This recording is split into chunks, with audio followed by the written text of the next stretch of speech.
What's good, YouTube? Welcome back to the channel. Welcome back to another reaction video. We got this Psycho-inspired Scream. Let's check this Today's out. story is about This the is a real-life almost string of 50-minute murders video. in the 1990s So get your that snacks, get your inspired the popcorn, very because famous hey, horror this gonna be a movie movie, Scream. man. As such, today's video is going to be graphic and distressing, so viewer discretion is advised. But before we get into today's story, if you're a fan of the strange, you know we gotta skip past this little intro and shit first. This should be a good ass vid though, bro. You wanna know what's crazy?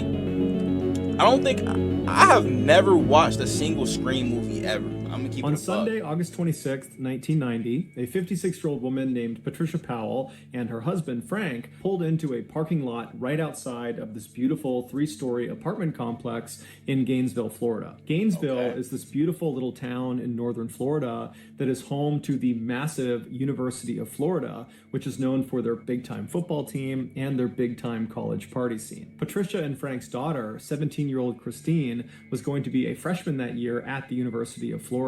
And apparently she had been so excited after getting her acceptance letter that her dad, Frank, had gone out and got a gold necklace for her that had the school's mascot, an alligator, dangling from it. And Christine wore it all the time. 2 days earlier, Christine and her new roommate, 18-year-old Sonia Larson, the two had actually met over the summer when they took some summer classes together. They had actually already come to Gainesville and they had moved in to this white apartment complex that Patricia and Frank were now parked outside of. And after unpacking some of their things in their apartment, Christine and Sonia had left and gone into town and grabbed a bite to eat at a local restaurant.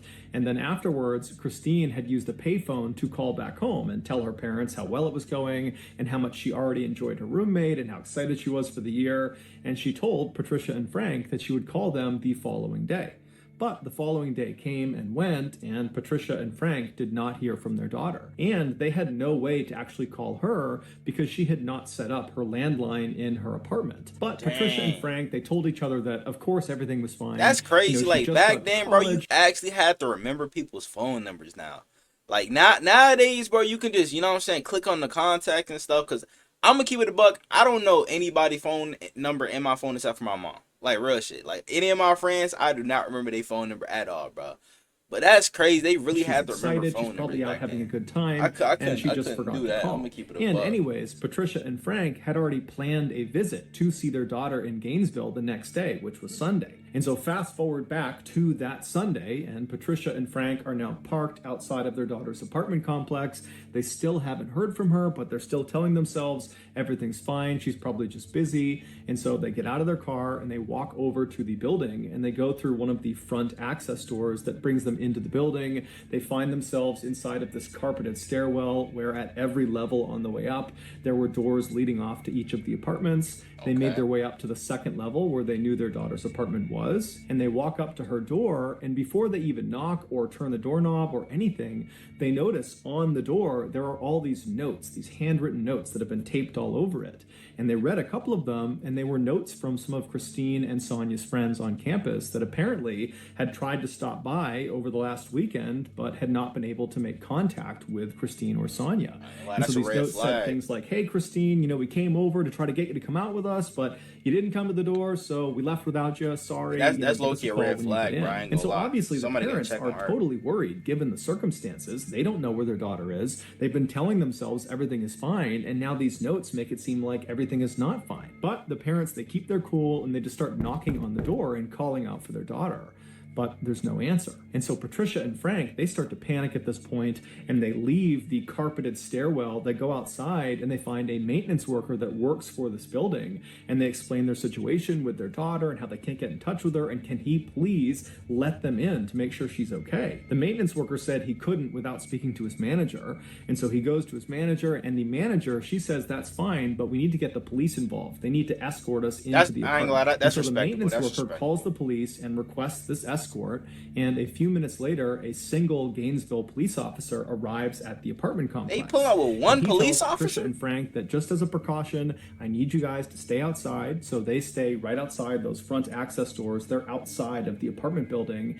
And then this officer, along with the maintenance worker and the manager of the building, those three, they go inside the stairwell. They go up to the second floor And at that point, the maintenance worker gets out his keys, he finds the right one, and he opens Christine and Sonia's door. The door swings open, and immediately the police officer yells out for the two girls, but there's no answer. And so the officer is first into the apartment, which basically immediately opens up to their living room. And in the middle of the living room is a couch that's angled towards the right side of the room where a TV had been set up. And so the officer, again, as he walks in, he's calling out, trying to get the girl's attention, but there's no answer. Behind him is the maintenance worker and the building manager, and they begin making their way towards the right side of the living room, over towards that TV, to see if maybe someone was laying on the couch.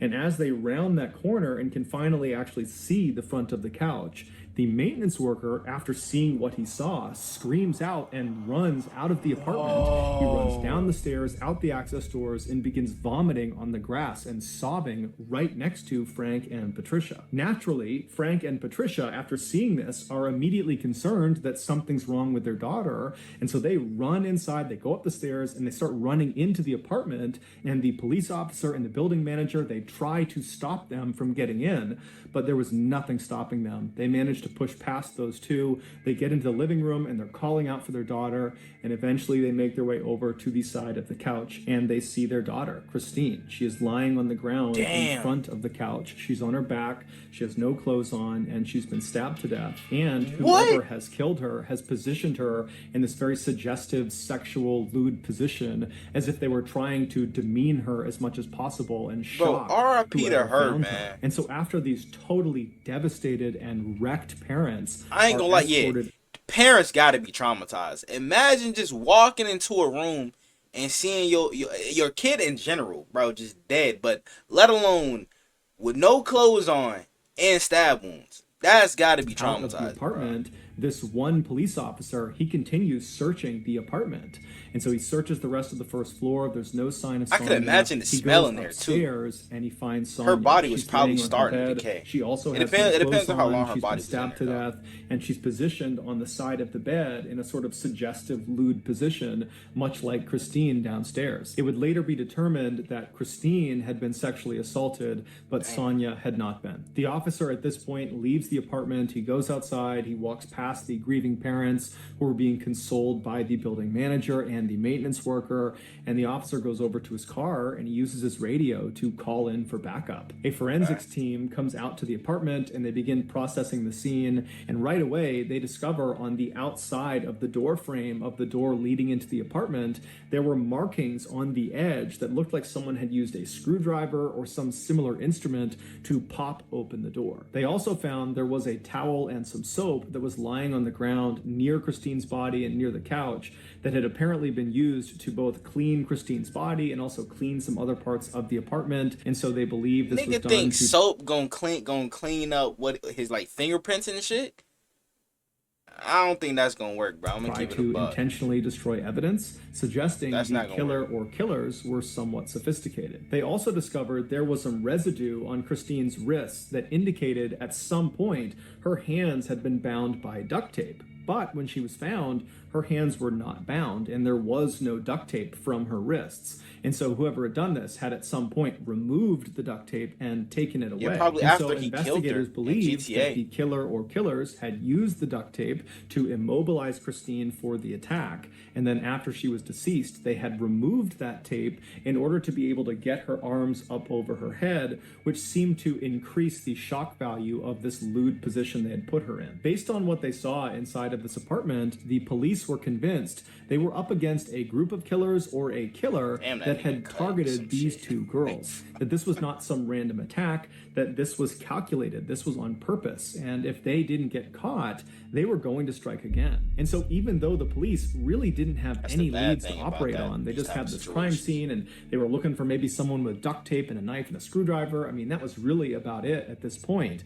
And so even though they have virtually nothing, because there were thousands and thousands of young people flooding Gainesville for the start of the new school year at the University of Florida. Literally the following day, Monday, classes were starting. Because of all these young people in town, Are any the of y'all police in felt it was college? very important that they got the media to put out a bulletin to all these people in town that there was potentially a killer or killers on the loose. And so that night, Sunday evening, this news bulletin goes out, and it basically just told residents of Gainesville to stay indoors and stay in groups, and if you needed to go outside, travel in groups, and just overall stay vigilant until we figure out who did this. 12 hours before Christine Powell and Sonia Larson were discovered, an 18-year-old Gainesville woman named Krista Hoyt did not show up for work.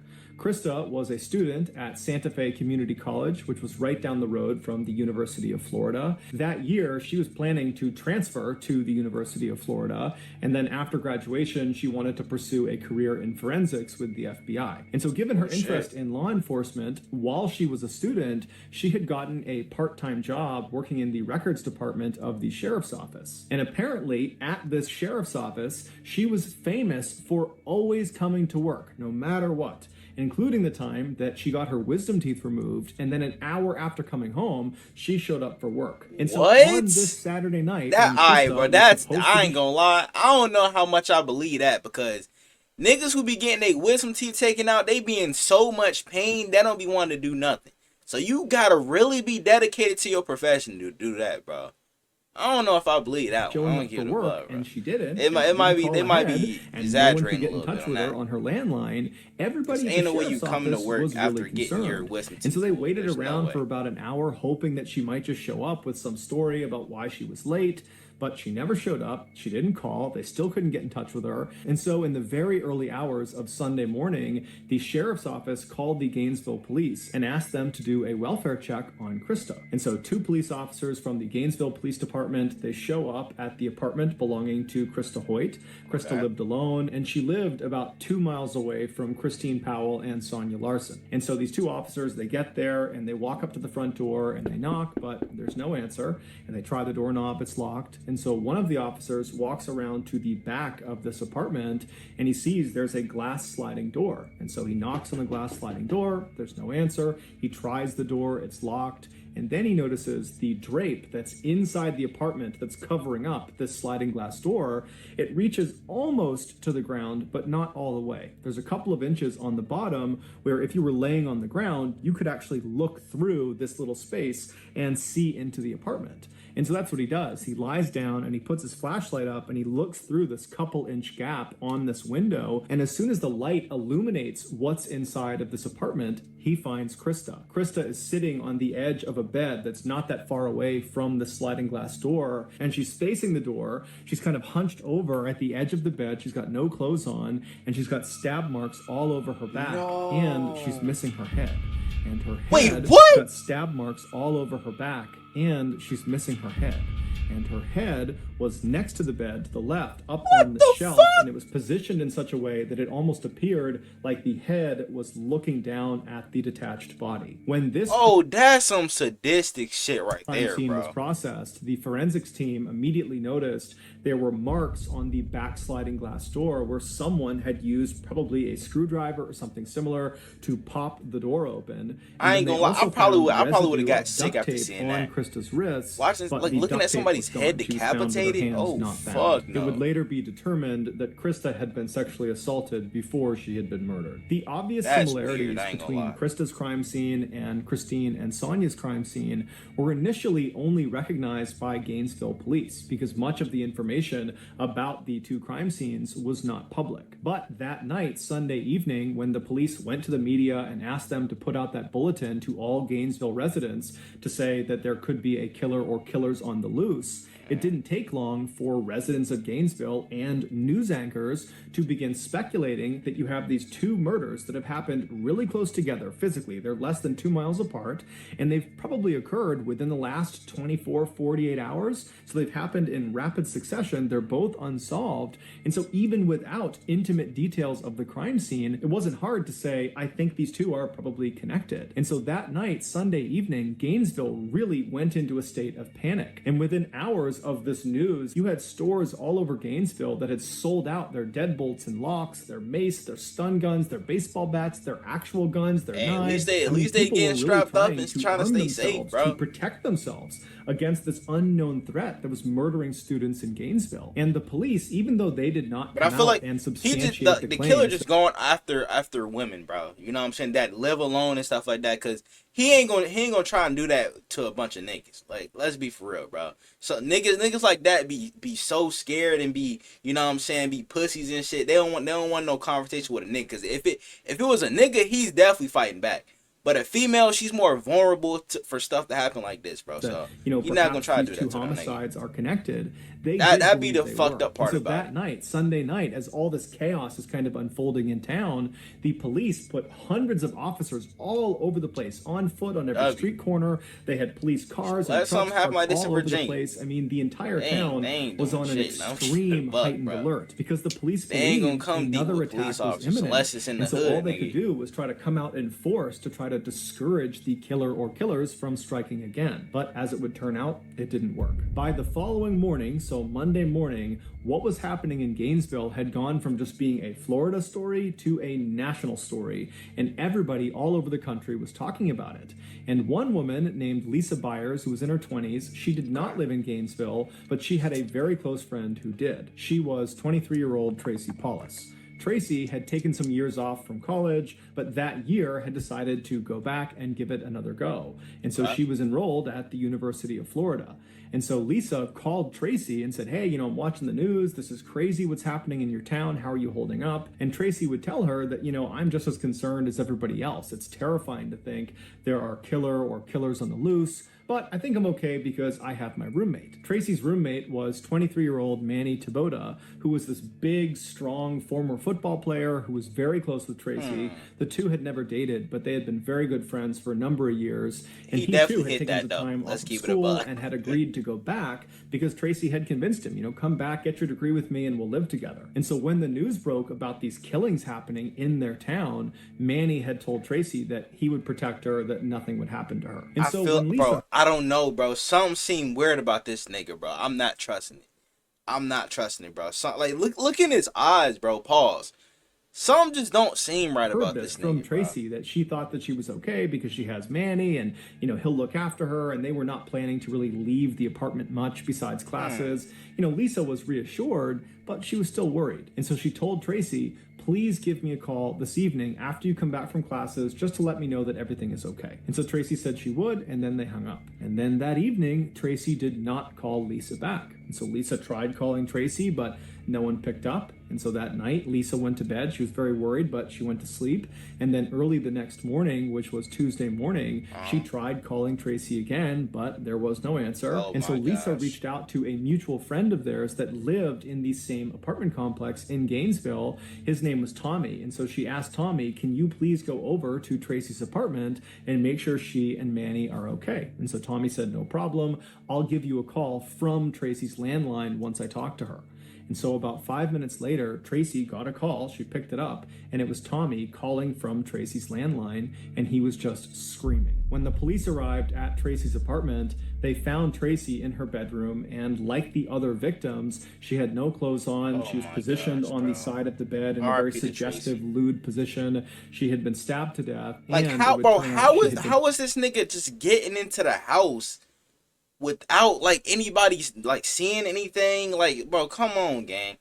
3 times and they still haven't caught this nigga yet? Sexually assaulted. And I mean, we see a lot of serial killers get away with so many murders, and then they don't catch them till 10 plus years later, stuff like that. From Tracy, they found Manny. He was in his bed, and he too had been stabbed to death. Oh, never mind. I thought he was one of them. In a suggestive position, he had kind of died wherever he was, and that was the position they found him in. The forensics team, when they processed he is attacking they found markings on the outside of the back sliding door where it looked like someone had used a screwdriver to pop open the door, and then on Tracy's wrists, they found that residue from duct tape, but there was no duct tape. It had been removed. At this point, to the police, it was undeniable that they were up against a serial killer or killers. And when the news broke that there was now a 4th and 5th victim, and they were both college students, and one of them was now this big strap strapping man that apparently was taken down just as easily as these other four. Yeah, I thought he was just women. going after females, This bro. threw Gainesville into an absolute state of pandemonium.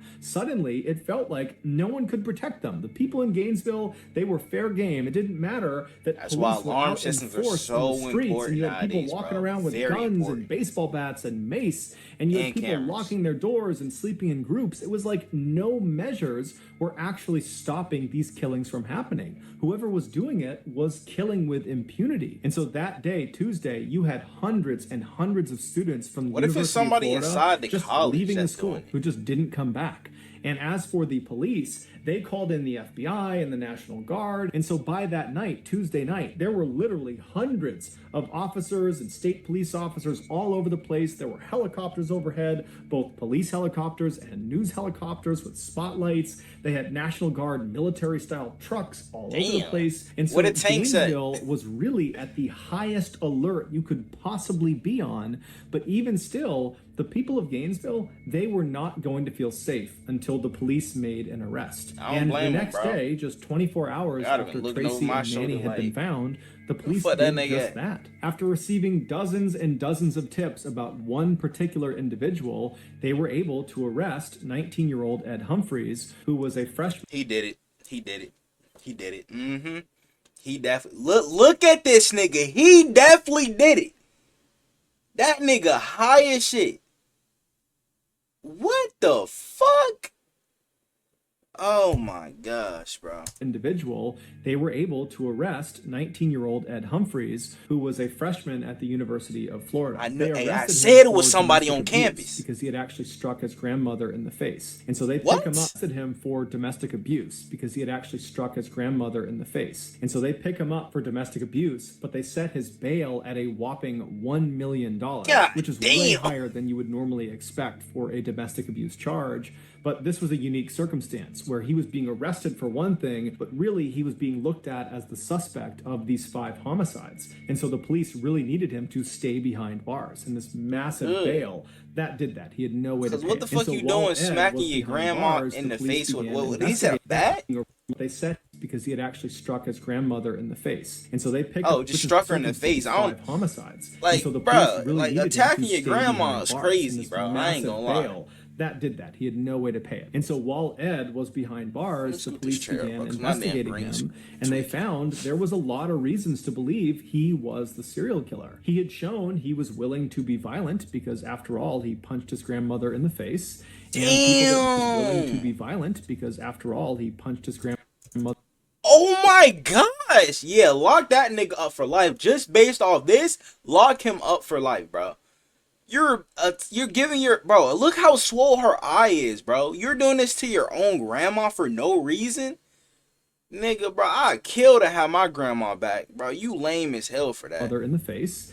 And people that knew him said he was totally mentally unstable and that he hated women and that he would walk Hated around women. Oh, with a 'cause knife you- on 'cause his you're belt chopped, you basically wanna all the kill women. time. And at night, he was Like, known bro, to don't walk be around mad the 'cause you can't forests fuck of no pussy, Gainesville. nigga. There were these very thick forests that kind Like, of butted bro. up against the University of Florida. And he would walk through the forest at night, which put him very close to the different apartment buildings where all the victims were found. And on top of all that, Ed Humphreys just looked like what you would imagine a serial killer would look like. Yup. He had all these deep scars all over his face, and his eyes looked totally hollow, like he was permanently on drugs. And he was seen smiling at the cameras when he was led in and out Oh, of the courtroom. fuck no. And to make him even more suspicious, as soon as he was arrested, the attack stopped. There were no more slayings in Gainesville. Yep, he and so did it. naturally, the country believed Ed was the guy. Basically, Mm-hmm. everyone thought Ed was the guy. But it came back that his blood type was type A, and the killer or killer's blood type, the blood that had been found at the various crime He's not the scenes, only one. was type He B. working with somebody. Now, this did not clear Ed He working of with guilt somebody. because people believed there was a chance that, he could have been involved in some way. Perhaps he had an accomplice or multiple accomplices. Yup. But when this news broke, pretty much everybody was back on edge because clearly there's at least one or more killers that are still on the loose. Shortly after this blood type discrepancy presented itself, the FBI approached the Gainesville police and said, hey, why don't you use our VCAP program? VCAP stands for Violent Crime Apprehension Program, and what it was this computer program where it allowed investigators to input details of their crime they were investigating, and when they submitted it, it would be compared against this huge database of other crimes in the country, and if there were any similarities with any other crime, those similar crimes would get popped on screen. And so when the Gainesville police input the information from these 5 student slayings in Gainesville, the computer program spit out a single match. It was from an unsolved triple homicide in 1989 in Shreveport, Louisiana, which is a town located about 800 miles to the northwest of Gainesville. Shreveport, back in the late 1980s, was considered so safe by its residents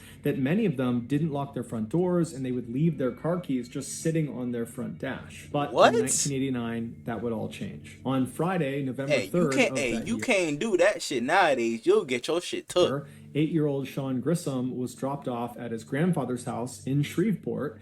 He was there to celebrate his 8th birthday. And so his grandfather was this 56-year-old man named Tom who was divorced, and he was getting ready to retire soon, and he was also trying to spend more time with his grandson. And so he was very excited about having Sean over. Also staying at this house with Sean and his grandfather was Sean's aunt, 24-year-old Julie Grissom, who was a college student. She was attending Louisiana State University in Shreveport. When Sean was dropped off by his mother at his grandfather's house, the grandfather, Tom, yelled out to the boy's mother and said, I'll have him back by Monday. I'll drop him off, see you later. And so Sean's mother, she leaves, and that day and the following day, she doesn't hear from Sean's grandfather or from Julie. And so come Sunday night, she tries calling them to, see what's going on. She knows they're having a great time and doesn't really want to interrupt them, but she also hasn't heard from them. But they don't pick up. She convinces herself that everything is just fine, that I'm sure there's an explanation. Bitch, if you don't go over there, going to bed. And so the next morning, Monday morning, when Sean is supposed to be dropped off early enough that she can take him to school, when he doesn't show up, bro, if my mom would have been calling and you not answering, she pulling the fuck up. Real shit. Black moms don't play. Her ass just sitting there just treating this like it's nothing, bro. Like, yeah, hey. Bro, some people don't need kids, bro. I'm gonna keep it a buck. Cause like, bro, you're supposed to protect your child and shit like that. And you're just gonna sit there and not even go over there and attempt to see what's going on. Why they not answering? Calls the grandfather back and tries to get in touch and figure out what's going on, but she can't get in touch with him. And so she's telling herself that, okay, well, his grandfather must have just dropped him off at school. And so the mother calls Sean's school, and the school says, no, we have not seen Sean today, and we haven't heard from him, so we don't know what's going on. And so now Sean's mother is terrified. She calls the police, and the police actually get in touch with the neighbor of Tom Grissom, and they ask this neighbor, hey, can you go next door and just make sure Tom and Sean and Julie are okay? And so this neighbor says, Go back. Police actually get in touch with the neighbor of Tom Grissom, and they ask this neighbor, hey, can you go next door and just make sure Tom and... Nigga, ain't that your job? The fuck? Nigga, you think I'm finna go over there? Hell no, nigga. I opened that door and he killed me too. Fucks no. John and Julie That's okay. your job. Nigga, says, you the police. You come pull up. Fuck that. They notice as they're looking at Tom's house that the 2 cars in the driveway had not left since Friday. It was just something the neighbor noticed. Yeah. And then they also noticed that there were 2 newspapers at the end of the driveway. It was the Monday and Sunday paper. And they knew Tom always read the newspaper. And so the idea that he would just leave them sitting at the end of the driveway, that didn't really add up. And so the neighbor walks around to the front door and they notice there are lights on inside, and they knock on the front door, but there's no answer. They try the front door, but it's locked. And so they end up going around to the very back of the house, and they're able to get into the house through the garage. And then through the garage, they open another door that leads into the main part of the house. And this neighbor, they immediately see on the ground towards the back door near the kitchen is Tom. He's laying on the ground and he's obviously deceased. And so this neighbor, they run out, they call the police come back over. They go inside the R.I.P. house, and sure enough, they find Tom Grissom has been stabbed to death. He's laying on the ground near the back door. What a They kid! find Sean Grissom, the 8-year-old. He's slouched over on the couch in front of the TV, and he's been stabbed to death as well. And then upstairs, they found 24-year-old Julie, the aunt, and she was positioned on the edge of the bed in this very suggestive way. She had no clothes on, and she had been stabbed to death, and it would later be determined she had also been sexually assaulted before she was killed. And they also discovered there's vinegar on her body, as if whoever's done this has attempted to clean her with vinegar. There was no sign of a robbery in the house or ransacking in the house. There was no sign of forced entry. Overall, the investigators said this was a very neat crime scene, as if whoever did this had done this with great intentionality. And so after kind of going through the crime scene, the police really didn't have any leads to go off of. And so this crime went unsolved. And so as these Gainesville police are looking at this report in this VCAP computer system, and they're reading about this unsolved triple homicide, all they can think about is how unbelievably similar the crime scene was to all the crime scenes of the student slayings. Specifically, that Julie had been arranged in this kind of suggestive pose like the other female victims in Gainesville. And on top of that, it was determined that the blood type of the killer in Shreveport was type B, same as the killer or killers in Gainesville. So there was a match in the blood type. Somehow, after this discovery through this VCAP program, the media found out about this Shreveport unsolved triple homicide and how apparently it was incredibly similar to all these slayings that have taken place in Gainesville. And so before long, that was all every news network all over the United States was talking about. And at first, the police in Gainesville and anybody involved in this investigation was very upset about this because one, they probably had a leak that someone was giving information to the press, but two, the press was kind of jeopardizing their investigation because by having these details leaked, the killer or killers could potentially benefit from kind of knowing what the police were thinking about and what they were up to. But as it would turn out, this particular leak would prove to be quite fruitful. Shortly after this news about the Shreveport killing and the student slayings was all over the news, this woman named Cindy, who lived in Shreveport, she called the police after watching all the news like everybody else and told the police they really ought to look at this guy, Danny Rawling. Danny Rawling was this 37-year-old drifter who was in Shreveport at the time of the Grissom family murders in 1989. And apparently after those murders, he had told Cindy's husband that he, quote, had a problem, and his problem was he liked stabbing people. And Danny literally always walked around with a huge knife on his waist. He seemed totally mentally unstable. Oh, yeah, lock that nigga up. He did it. For sure. This claim that he liked stabbing people, Cindy and her husband took literally and basically told him to stay away from them. And so in one of their last conversations with Danny, Danny actually told Cindy that he planned to leave Shreveport and go someplace where there's lots of beautiful young women that he can just stare at all day long. When police asked Cindy, do you think he's capable of killing all 8 of these people? She said, oh yeah. And so the police turned their attention to Danny and began researching his background, and they discovered he was raised in a very abusive household. Specifically, his father really couldn't stand him. They had a really bad relationship. And then when Danny got old enough, he joined the Air Force. That's very important in the kid's life, bro. At least having one of his family members, bro. You know what I'm saying? Well, not family members, but mom or dad.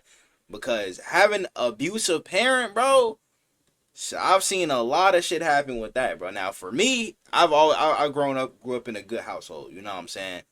But, bro, I feel like that alone, bro, can just fuck up a kid's mental, bro. Especially if they keep getting abused and shit. But he was kicked out after 2 years for being mentally unstable.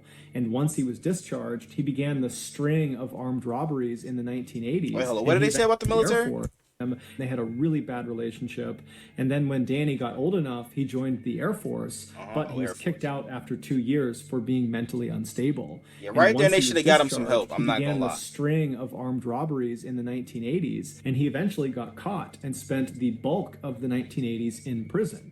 And then in 1989, when he got out of prison, he came back to Shreveport and moved in with his parents. Now, this was not a happy homecoming. His parents did not want him living with them, but Danny kind of forced the issue. He had nowhere else to go, and so he wound up living there. And as it happened, they lived less than a half-mile away from the Grissom family home. 6 months after the Grissom family was murdered, and 3 months before the Gainesville student slayings had begun, Danny gets in this huge fight with his father, where his father actually draws a pistol and forces Danny to leave the house and tells him to never come back.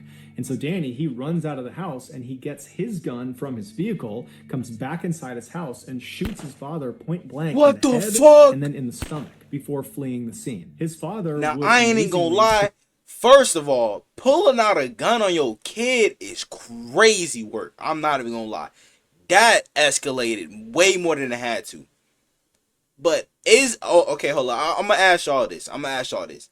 Is Danny in the wrong for coming back and shooting his father? I don't know. I'm not really gonna answer that because that is your parents at the end of the day. But the dad did pull the pistol out on him first. You know what I'm saying? He could have just left the house. But that nigga, they did say he got some mental issues. But I don't know, bro. I don't know. Survived this attack despite some pretty significant damage to his head, and he would tell the police, and before long there was a warrant for Danny's arrest for attempted murder. But when they went to go arrest him, he was gone. They had no idea where he went. Like, And so wouldn't as the that be Gainesville counted as like police are self-defense looking or at something like that? Danny's If somebody criminal pulls a record, gun out on they're you and starting then to you say go to get your gun, themselves come that back this and guy kill him. looks really interesting. I don't know. He does seem like he could be the Like serial the killer laws, we're they looking be for. switching every now And so and as then, they bro. continue to dig deeper and deeper, one of the Gainesville police officers suddenly thinks of something. There was this unsolved armed robbery of this bank in Gainesville that happened the same week where all 5 of the students had been killed. A lone masked gunman walked into this bank in broad daylight and demanded Broad money daylight's from the crazy. teller, and the teller, who thought on their feet, gave him the cash, but it was the type that was booby-trapped with dye packets, meaning if this robber tried to tamper with the money at all, it would detonate, sending dye all that's over smart. town I and ain't gonna kind lie, of that's making smart. it obvious that this money had been Do stolen. all- But do the all robber banks doesn't do see that? this. He takes the bag of cash. I think I've heard he about leaves that the before. bank and manages to flee and go into the forest before the police show up. And so the police ultimately, they go and search the forest and they find this campsite deep in the woods. And at this campsite, which is abandoned, couldn't they don't camp in find the the woods, person bro. who I'm robbed the sorry. bank. But at this Like, no- campsite, they find the no bag that has the Wi-Fi. money inside of it, and the dye Can't packet shit, has been like- activated. So clearly, the robber had tried to fiddle with it, and then when it detonated, they had taken off and left the money. And then also at this campsite, near All that this money duffel wasted. bag full of ruined money, was a screwdriver, a gun, and an audio recorder. Now, at the time, the police that were seeing this, they were part of this huge effort in Gainesville to stop any more attacks on students and catch the killer or killers. That was all they were thinking about. And so when they didn't immediately catch this robber, they kind of said, you know what? This is a lower priority item than what we're dealing with this loose serial killer or killers. And so let's just round up the evidence, put it in storage, and somebody else can deal with this after we handle this killer situation.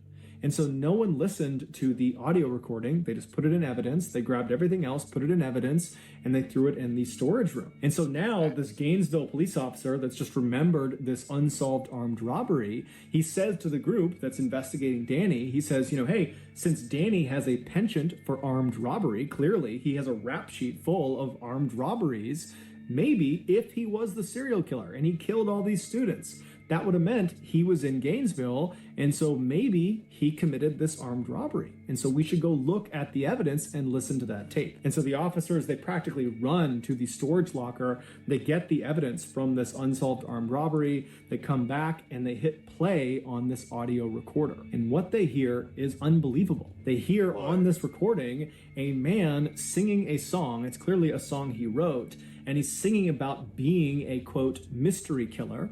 And What? then it kind of segues into him talking about how to effectively kill a deer with a knife, to be really effective with a knife. And he's getting into really graphic detail of how to do that. Bro got a crazy And then, obsession with somewhat knives, huh? unbelievably, Nigga think he on the this hash audio slinging recording, slasher and the shit. man identifies himself. He says his name is Danny Rawling. And so this audio recording was huge. It meant he definitely Danny on the Rawling, the guy they're looking at as potentially being why the would you say serial your killer, name? was definitely Your first and last in name at that. Gainesville, in the woods near the University of Florida, the same time frame that all of the victims were killed. Also, the screwdriver that had been found at this campsite matched the markings that had been made along the outside of some of the door frames of the victims' homes. They also went into Danny's military records, and it showed he had a blood type of B. So his blood type matched the blood type that had been found in all of the victims' homes. And so just like that, Danny became the #1 suspect. And when they went to figure out where he was, amazingly, they found he was already in custody. He was being held in a jail cell 40 miles south of Gainesville for another armed robbery. And so immediately, Danny was charged in the murders of the 5 Gainesville students. They couldn't charge him for the 3 Shreveport murders because they just didn't have enough evidence. And then after that, Danny was transferred to Florida's maximum security prison to await trial. Initially, Danny said he was innocent, he had nothing to do with the murders. But then, almost 4 years later, when his trial was finally starting, on the first day of his trial, he surprised everyone in the court when he stood up and said, "I'm going to change my plea. I'm guilty on all 5 counts. I did kill all 5 students." He ain't got no choice. He would tell the court the reason he did this is he wanted to be a superstar like the notorious serial killer Ted Bundy, who he looked up to. You would never be like Ted Bundy, respectfully. I'm not gonna lie, as much as how bad this nigga was, bro, with killing, I think he just killed women and shit. You know what I'm saying? This nigga had aura. You don't, gang. That's the big difference. You know what I'm saying? But it's still fuck that nigga too, bro. But you would never be Ted Bundy. Let's keep it a buck. Danny would also, at another date, confess to killing the 3 Grissom family members in Shreveport. Because of Danny's detailed confessions, we now know all the terrifying details of what actually happened when he killed all 8 of his victims. Back on Friday, November 3rd, 1989, Danny was fired from his job as a waiter at a local restaurant in Shreveport. And so he was frustrated, he was angry, and he was kind of walking around his neighborhood when he decided the way he would kind of channel his frustration was he would go kill some people. And so he was armed with his K-bar knife, which he always carried with him, and he found himself standing in front of this little house, and he saw some people moving around inside, and he looked around. There wasn't anyone watching him, and so he just walked up to the front door. He tried the handle, and it was unlocked. And so before he opened the door, he made sure his knife was in hand. He opened the door, walked right in, and he saw Sean, the 8-year-old, sitting on the couch watching TV. And without any hesitation, he walked up behind him and stabbed him through the back, killing him almost instantly. And then Danny walked into all the this kitchen. Nigga wanted to do was just enjoy his 8th birthday party. He couldn't even do that, bro. Like, come on. Like, oh my gosh. Like, I hate... You hate to see, like, people get killed in general, but when it's a little kid, bro, you just feel even worse about it. Like, bro, like, now he's not gonna be able to, you know what I'm saying, grow up and explore the world, you know what I'm saying, have a wife, have a family, you know what I'm saying, kids and shit. Like, bro, and like he probably didn't even like have that many friends either, bro, you know what I'm saying. He could have had so many better relationships and shit. Like, oh my gosh, R.I.P. to little where he found Tom. What's his name? Tom, was little Timmy or something like that. Back grill. And so he was going back and forth between the kitchen and the grill, kind of getting ready for dinner. And at some point, when Tom came back into the house and was holding steaks in his hand, Danny leapt out and stabbed him. And even though Tom put up a fight, he was very quickly subdued as well.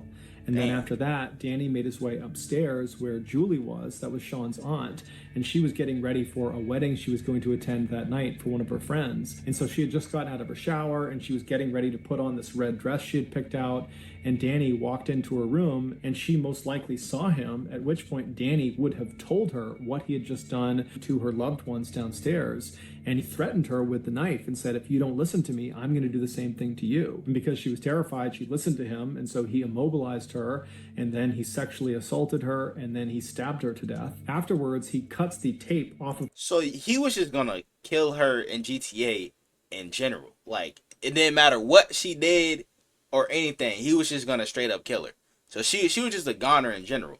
So she would have been better off running then, her bro. wrists and puts the tape in his pocket, and then he lays her out on her back on her bed, and then he goes downstairs and gets some vinegar. But I know she and was uses like the vinegar to attempt to clean her body to destroy any evidence he might have left behind. And then after cleaning her, he kind of puts her in that lewd, suggestive pose with her hands up over her head and her legs spread, and then he leaves. 6 months later, in August of 1990, after Danny has shot his father, and he do that to the on run niggas from too? law, he finds himself in Gainesville, Florida, and he sets up this little camp just behind the University of Florida in this thick forest. And then on Friday, August 23rd, as he's sitting out at his campsite, he gets this sudden urge to go kill again. And so he waits for it to get dark out, and then he gets out his audio recorder, and he records himself alluding to this murder he's about to go perpetrate. Well, I'm going to sign off for a little bit. I got something I got to do. Then, armed with a pistol, a screwdriver, and his K-bar knife, he left his campsite and walked in the darkness in the forest about a mile away until he was looking from inside the forest out towards this 3-story white apartment building. And it's believed that within the last 24 hours, he had been in that area and he had seen 2 young girls go in and out of this apartment building, and that was all he needed to determine who his victims were going to be. And so those victims were Christine Powell and Sonia Larson. And so when he was standing in front of their apartment building, he eventually strode out of the forest. He walked up to that access door that led him into that stairwell. He made his way up to the door of Christine and Sonia, and he used his screwdriver to pop the door open. He went inside and shut the door behind him and walked into the living room, and he found Christine was sleeping on the couch. And so he left her be. He didn't touch her. He went upstairs and he found Sonia sleeping on her bed. And so as he's standing there, realizing that he has these 2 girls, he needs to make a decision about which one he's going to kill first and which one he's going to sexually assault. And so as he's standing there looking over Sonia's bed, he decides he's going to kill Sonia and then he's going to sexually assault Christine. And so very casually, he walks into Sonia's room. She's fast asleep. She's on her back, and he pulls out a piece of duct tape. And he gets the duct tape in one hand, and he pulls his knife out in the other. And he presses the duct tape over her mouth, which wakes her up, and then he drives the knife into her chest. And so Sonia would put up a pretty incredible fight, but ultimately she would succumb to her injuries. And then after she was dead, Danny just left her where she was, and he went downstairs and he found Christine was still asleep on the couch. She had not woken up from the commotion upstairs. And so he walked right in front of her, and standing over her with his knife, he kind of nudged her awake. And when she woke up, he had a piece of tape, he put it over her mouth, and he told her to be quiet and held up the knife and told her that I just killed your roommate, and if you don't listen to what I'm going to say, I'm going to kill you too.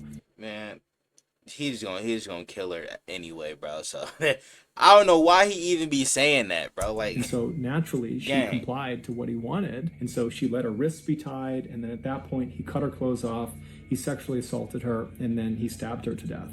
And so after she was dead on the ground, he went and got that towel and that soap, and he began cleaning Christine's body to try to remove any evidence he might have left behind. And then he cut the duct tape off of her wrist and removed the duct tape from her mouth, and put those in okay, his so pocket. with him SA-ing her, you know what I'm saying? Couldn't they get like, you know, a swab and like put it in her, you know, her, I don't want to say it because I don't want to get demonetized, but you know, can put it in her little hoo-ha and like get like some DNA from inside that, cause they're I don't know, bro. I don't know. And then he positioned her in that kind of lewd, suggestive position that she was found in. And then Danny went back upstairs and cut the clothes off of Sonia and then positioned her on the side of the bed in a suggestive position as well. And then Danny leaves the apartment. So he goes back into the woods. He walks in the wood line back to his campsite. But when he got there, he was just too jacked up. He was too excited from what he had just done that he just couldn't control himself. All he wanted to do was go out and kill again. And so he managed to sit at his campsite for a total of 8 hours before he couldn't help it any longer. He had to go back out and find another victim. And so his next victim, he decided, would be this woman he just happened to see a couple of days ago. He was walking down the road near this row of apartments near the school, and he looked into one of them, and he just saw there was this girl in this apartment, and he just thought for a second, I bet she lives alone there. But that was the entire interaction. He didn't know this person. He was just kind of guessing that she might be alone in there. And so here he is in the forest after killing these two teens. And he's like, okay, I'm going to go back to that apartment because I think that woman is alone. And that woman would be Christa Hoyt. And so in the early morning hours of Saturday, August 24th, Danny leaves his campsite with his screwdriver, his gun, and his K-bar knife, and he walks about a half mile away from his campsite until he's still in the woods, but he's looking out at the back of Christa's apartment. And then at some point, he walks out of the forest, he walks right up over her fence and gets up to her back sliding door. He uses his screwdriver to pop the sliding door open. He slides it open, he steps inside, and he finds out that Christa is actually not in her apartment. There's no one in her apartment. But instead of leaving and finding another victim, he decides he'll just wait for Christa. And so he shuts the sliding back door. You're that pressed to kill a woman, bro, in GTA? Somebody get this nigga some help, please, into her bedroom closet and shuts the closet and then just waits. And he stays in her closet for several hours until around 11 a.m. that morning. Christa comes home, and when she was in the house, he waited a little bit longer to make sure she didn't know he was there. And then at some point, he kind of slipped out of the closet, snuck up behind her, and put her in a chokehold. Now, at first, Christa tried to fight back, but eventually she realized she could not overpower whoever this was. And at that point, she said, okay, what do you want? And Danny would tell her, you got to listen to me or I'm going to kill you. And he showed her the knife. And so Christa said, okay. And she put her wrists out. He taped her wrists with duct tape. He put tape over her mouth. And then he brought her into her bedroom. So how did he cut her head off? Clothes off and sexually assaulted her. And then afterwards, he stabbed her to death. Once she was dead, he cut the duct tape off of her wrists and pulled the duct tape off of her mouth and put that duct tape in his pocket. And then he positioned her body on the bed in a suggestive position before he left. When he got back to his campsite, he realized he had accidentally left his wallet in Christa's apartment. And so, calm as can be, he walked back through the forest, right back into Christa's apartment. He found his wallet, and he was about to leave when he thought to himself, well, wait a minute, I should mutilate her body. And so he pulled Christa's body off of the bed, and using his knife, he decapitated her. He put her head up on the shelf bro, next to the listening bed. to that sound. I should mutilate her body. And so he pulled Christa's body off of the bed, and using his knife, he decapitated her. He put her head up on the shelf next to the bed, and then he repositioned her body on the edge of the bed, making it seem like she was kind of hunched over, looking out the back door.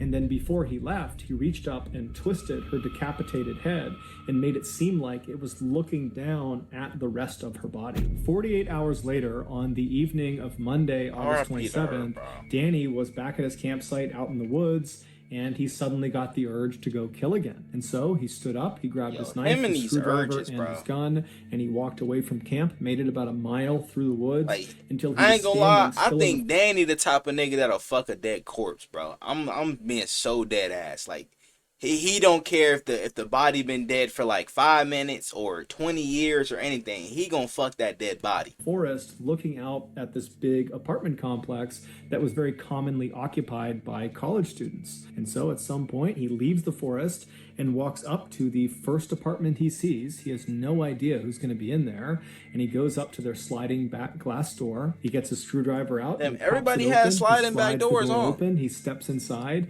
and the first thing he sees is Manny Taboda, this big, strong former football player who's laying in his bed. And Danny just walks over and starts stabbing him, and Manny wakes up and puts up one heck of a fight, but ultimately Danny is able to overpower him and kills him. While Danny crazy ones, bro, that crazy strength is different. Inside of this apartment, 23-year-old you can't Tracy teach that Wallace, strength, bro. she was That's in the a shower, mental thing and so right she gets there. out of the shower and she hears all this commotion down the hall, and so she steps into the hall and she looks into Manny's room and she sees Danny on top of him stabbing him. And so Danny looks back, he sees Tracy. Tracy screams. She runs down the hall into her bedroom. She slams the door behind her. She locks it. And then she leans up against the door to try to keep it shut. Meanwhile, Danny just continues to stab Manny until Manny is dead. And then Danny stands up. I'm not gonna lie. That's dumb as shit for her to put her body against the door, because she can easily just stab through that bitch. I'm not gonna lie. So she should have put like, I don't know if she's strong enough, but try to put like a dresser or something in front of the door or something like that, and then try to call the cops or whatever, bro. You know what I'm saying? Or maybe I'm just thinking too much about movies and shit, because I was like, bro, I think I need to start watching movies, gang. I'm gonna keep it a buck. That seemed like a good idea to do. Tracy is. She's trapped. She can't go anywhere. Cause you know, crazy niggas, bro. If they want you dead, they gonna kill you over again. And real Tracy's screaming for him to stop, but eventually he manages to just what did he say? And he begins to smash the door down. He's ramming it with his shoulder. He's kicking it over and over again. And Tracy's screaming for him to stop, but eventually he manages to just kick the door down. And as soon as he's inside the room, Tracy kind of stands back and she says to Danny, "Are you the one?" And Danny looks at her and says, "Yes, I am the one." And then he threatened her with the knife and said, "I'll kill you just like the guy down the hall unless you listen to me." And so Tracy listened. She got her wrists bound and her face bound. And then Danny cut the clothes off of her and then sexually assaulted her. And then he stabbed her to death. And then after she was dead, he cut the duct tape off of her wrists and removed the duct tape from her mouth, and then positioned her body in a suggestive sexual position on the edge of the bed, and then he left. Later that day, Danny would rob that bank in Gainesville, and then 1 month later, Danny would be arrested for a botched armed robbery 40 miles south of Gainesville, and then while he was in prison, he would find out he was being charged with the 5 murders in Gainesville. 16 years later, at 6 p.m. on October 25th, 2006, Danny Rawling was led into the execution chamber in Florida State Prison. He offered no apology to the family members of his victims that were on the other side of the glass. Instead, Danny just sang a religious hymn to himself in order to comfort himself. And then 13 minutes later, Danny was pronounced dead. He was executed via lethal injection. Dumb bitch. Rot in hell. Okay, while in Florida State Prison, awaiting his trial, Danny Rawling told police that Ed Humphrey had nothing to do with the murders. Ed was subsequently released from jail after spending 10 months behind bars. I mean, shit, this nigga should have spent more behind bars for doing that to his grandma. I'm not even gonna lie, bro. And the fact that this nigga smiled into the camera too, I wouldn't be surprised if Ed Humphrey became a serial killer in general in the future, bro. Because that, you can tell that nigga crazy. So you can tell, like, by that picture. If you got something out of today's episode and you haven't done this already, please hide outside of the like button's house while they are watching Game 7 of the World Series. Hey, this is a long vid, but hey, this shit was interesting, bro. This, like, I'm at the 55-minute mark on my recording, bro. But we're gonna end it here. You know what I'm saying? I want to know what you guys think down in the comments below. Y'all let me know what other crime videos I'm going to react to. Without further ado, I'm out. I'ma make them feel me, make them people when they chow me. And if you don't know me, I'ma make sure that you know me. I hate to say it, but I really think I'm broke. But I know I'm chosen, I really know I'm chosen. I know I'm chosen. I was just lost a year ago, but now I'm focused. When good at sports, this microphone can be my trophy. Not taking drugs, I found a better way of coping.